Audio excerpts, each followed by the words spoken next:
वाढदिवस आणि मुख्यमंत्री हे दोन शब्द महाराष्ट्राच्या राजकारणात आता जणू समानार्थी शब्द झालेत। आपल्या नेत्याचा वाढदिवस असला की त्याला शुभेच्छा देताना भावी मुख्यमंत्री म्हणण्याची जणू प्रथाच महाराष्ट्रामध्ये सुरू झाली आहे। दोन्ही उपमुख्यमंत्री आणि उद्धव ठाकरे यांच्यानंतर मराठा आरक्षणाचे आंदोलक मनोज जरांगेंच्या वाढदिवसाला देखील हीच प्रथा कायम आहे। पाहूया एक रिपोर्ट।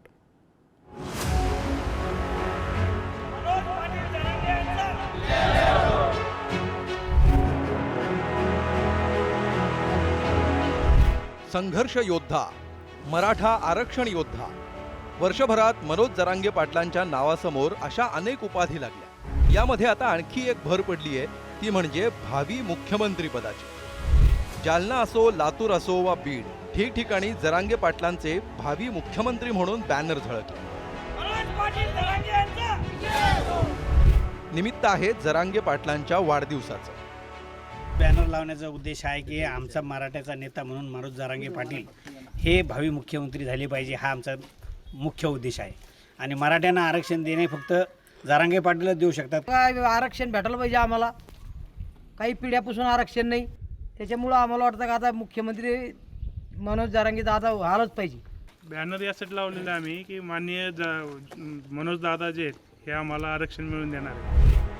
जरांगे पाटील यांच्या वाढदिवसानिमित्त लातूरमध्ये झळकलेले बॅनर्स लक्षवेधी ठरत आहेत। लक्ष्य 288 विधानसभा, मराठा आरक्षण योद्धा फिक्स मुख्यमंत्री, एकच पक्ष एकच धोरण म्हणजे मनोज जरांगे पाटील असा मजकूर बॅनरवर पाहायला मिळतोय। दरम्यान आपल्या वाढदिवसानिमित्त जरांगे पाटलांनी समर्थकांना मोठं आवाहन केलंय। आपल्या मराठ्यांची शान आपल्याला पुन्हा एकदा दाखवायची। मराठा काय असतो पुन्हा एकदा एकजूट दाखवायची। भले मुंबईत धडकायची वेळ आली ते धडकायचं, पण मराठ्यांनी घरात झोपायचं आणि स्वतःच्या लेकराला आणि जातीला वाचवण्यासाठी ताकदीने पुन्हा एकजूट दाखवायची वेळ आली तर दाखवायची। जसा माग हिसका दाखवला होता, मुंबईला जायचा एक आणि दुसरा लोकसभेचा, तसा पुन्हा एकदा मुंबईत जायचा हिसका दाखवायची वेळ आली तरी घरात कोणी झोपायचं नाही, हिसका दाखवायचा। आणि दुसरा हिसका जर विधानसभेला दाखवायची वेळ आली तर एक दिशेत निवडून न्यायला पाहिजे, पुरेचे पुरे पडले पाहिजे, इतक्या ताकदीने मराठ्यांनी काम करायचं। जरांगे आता उघड झालेले आहेत आणि उघड झाल्यानंतर त्यांना राजकीय भूमिका घेण्यावाचून पर्याय नाही। पण तरी याच्याही पलीकडे जाऊन जरांगे ना निवडणुकीला उभे राहतील, ना माणसं उभी करतील, ते कुठल्या तरी एखाद्या पक्षाला सपोर्ट करतील। याच्या पलीकडे जरांगेंची ना कुवत आहे ना त्यांची तेवढी हैसियत आहे। कोणत्या पक्षाला सपोर्ट करतील काय तुमचं एकंदरीत अंदाज आहे जरांगे? अहो, लोकसभेला कोणाला सपोर्ट केलाय महाराष्ट्राला माहिती आहे ना। ओबीसीतूनच मराठा समाजाला आरक्षण मिळावं यासाठी जरांगे पाटलांनी वर्षभरापासून लढा उभारलाय। त्या पार्श्वभूमीवर सगळे सोयरे अध्यादेशाची अंमलबजावणी करा ही मागणी त्यांनी लावून धरली आहे। त्यासाठी राज्य सरकारला त्यांनी 13 ऑगस्टचा अल्टिमेटम दिलाय, अन्यथा विधानसभेला हिसका दाखवू असा निर्धार जरांगे पाटलांनी बोलून दाखवलाय।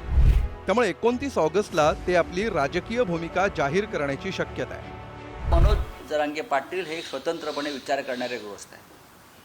ते अजून राजकारणात आलेले नाही, ते त्यांच्या समाजासाठी संघर्ष करत आहेत। त्यांच्या समाजाचे प्रश्न आहेत जे आम्हालाही माहिती आहेत, आम्हीही सांगतो। आणि त्यांनी असं काही सांगितलेलं नाही की ह्या समाजाच्या विरुद्ध तो समाज उभा राहावा आणि निवडणूक लढवावी। ज्या देशामध्ये लोकशाही आहे, कोणी निवडणुका लढू शकतो। त्याच्यामुळे मनोज जरांगे पाटलांना जर काही भूमिका घ्यायची असेल तर तो त्यांचा अधिकार आहे आणि तो अधिकार त्यांना भारतीय संविधानाने दिलेला आहे। लोकशाहीमध्ये, संविधानामध्ये प्रत्येकाला आपापला हक्क, आपापली निवडणूक, आपलं व्यक्ती स्वातंत्र्य, आपली निवडणूक लढवण्याचा अधिकार आहे। त्यामुळे त्यांनी लढवलं तर आम्ही त्यांना काही थांबवू शकत नाही। त्यांनी मागेही म्हटलं आम्ही याचे पाडू, आम्ही त्याचे आणू, आम्ही त्याचे पाडू, नाव घेऊन बोलले, त्यालाही काय आम्ही म्हटलं नाही। त्यांनी म्हटलं आम्ही यांचेच पाडू, आम्ही यांचे आणू, आम्ही काही बोललो नाही। शेवटी जनता निर्णय घेईल। पण मला असं वाटतं लोकशाहीमध्ये, संविधानामध्ये आपापला हक्क सर्वांनी त्याला अधिकार आहे। दरम्यान स्वाभिमानी शेतकरी संघटनेचे अध्यक्ष माजी खासदार राजू शेट्टी यांनी 2 दिवसांपूर्वी अंतरवाली सराटीत मनोज जरांगे पाटलांची भेट घेतली। त्यावेळी त्यांच्यात सुमारे 1.5 तास चर्चा झाली। आगामी विधानसभेच्या पार्श्वभूमीवर ही भेट झाल्यामुळे राजकीय वर्तुळात चर्चांना उधाण आलंय। आम्ही सगळेजण प्रयत्न करतोय की जो महाराष्ट्रातला नाहिरे वर्ग आहे, जो कष्ट करणारा वर्ग आहे, ज्याला घाम येतो, अशांना एक आवाज देण्याचा प्रयत्न आमच्या सगळ्यांच्याच माध्यमातून चालू आहे। बघू एखाद्या वेळेस यश येईल सुद्धा। काय राजकीयदृष्ट्या काही म्हणजे झालं बोलणं तुमचं?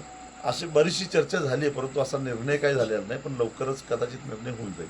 जसं राजकीय पक्षाने भूमिका घेतलेल्या नाहीत की तुम्ही जरांगे पाटील यांच्या मागणीला पाठिंबा देताय की विरोध करताय, तशा रीतीनं राजू शेट्टीची सुद्धा भूमिका आहे, त्यांनी सुद्धा भूमिका घेतलेली नाही. किंवा जे ज्यांना भेटून आलेले आहेत त्याच्यातल्या काही जणांना ते या विषयाचा गंधही नाही आहे. तर मला असं वाटतं की आउट ऑफ कॉन्टेक्स्ट मग सगळं चाललेलं आहे. ते आउट ऑफ कॉन्टेक्स्ट चाललेलं आहे, त्याचा विचार कशाला करा. लोकसभेला मराठवाड्यात जरांगे पाटील फॅक्टरचा जोर बघायला मिळाला.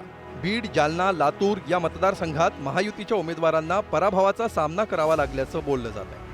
आता विधानसभेसाठी जरांगे पाटलांनी उघड भूमिका घेण्याची तयारी सुरू केली आहे. त्यामुळे ओबीसीतून मराठा आरक्षण मिळालं नाही तर जरांगे पाटील निवडणुकीत उतरणार की नाव घेऊन उमेदवार पाडणार याकडे राज्याचं लक्ष लागलंय. ब्युरो रिपोर्ट, पुढारी न्यूज.